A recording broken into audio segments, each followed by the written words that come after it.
প্রতিদিন আমরা যে মোবাইল ফোন ব্যবহার করি সেটি শুধু যোগাযোগের মাধ্যম নয়, বরং একটি ছোট কারখানার মতো। এর ভেতরে লুকিয়ে থাকে অনেক মূল্যবান ধাতু। অনেকেই জানেন না, প্রতিটি মোবাইলেই থাকে স্বর্ণ, রূপা, তামা এবং আরও নানা ধাতু। স্বর্ণকে বলা হয় বিদ্যুতের অন্যতম সেরা পরিবাহী। এটি কখনো মরচে ধরে না বা ক্ষয় হয় না।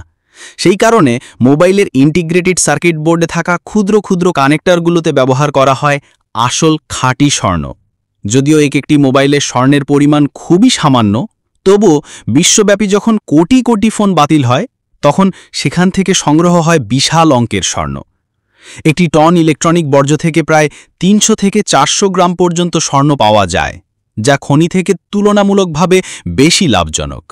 এজন্যই মোবাইল ও অন্যান্য ইলেকট্রনিক বর্জ্যকে বলা হয় আরবান মাইন বা শহুরে খনি। শুধু স্বর্ণ নয়, প্রতিটি ফোনে কয়েক গ্রাম রূপা ব্যবহৃত হয় এর সার্কিট আর ব্যাটারির ভেতরে। তামা ব্যবহৃত হয় চার্জিং পোর্ট থেকে শুরু করে ভেতরের তারগুলোতে। নিকেল, প্যালাডিয়াম সহ আরও অনেক ধাতু লুকিয়ে আছে একটি ছোট্ট ফোনের ভেতর। এই ধাতুগুলো একদিকে যেমন ফোনের কার্যক্ষমতা বাড়ায়, তেমনি ফোন বাতিল হলে সেগুলো পুনরুদ্ধার করে গড়ে ওঠে কোটি কোটি টাকার ব্যবসা।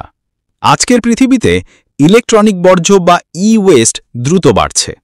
তাই উন্নত দেশগুলোতে বিশেষ কারখানায় বাতিল ফোন ভেঙে ভেঙে আলাদা করা হয় এসব ধাতু। আবার অনেক দেশে ছোট ছোট উদ্যোগপতিরাও ফোন সংগ্রহ করে বড় প্রতিষ্ঠানে বিক্রি করেন। ফলে তৈরি হয় বিশাল এক পুনর্ব্যবহার শিল্প।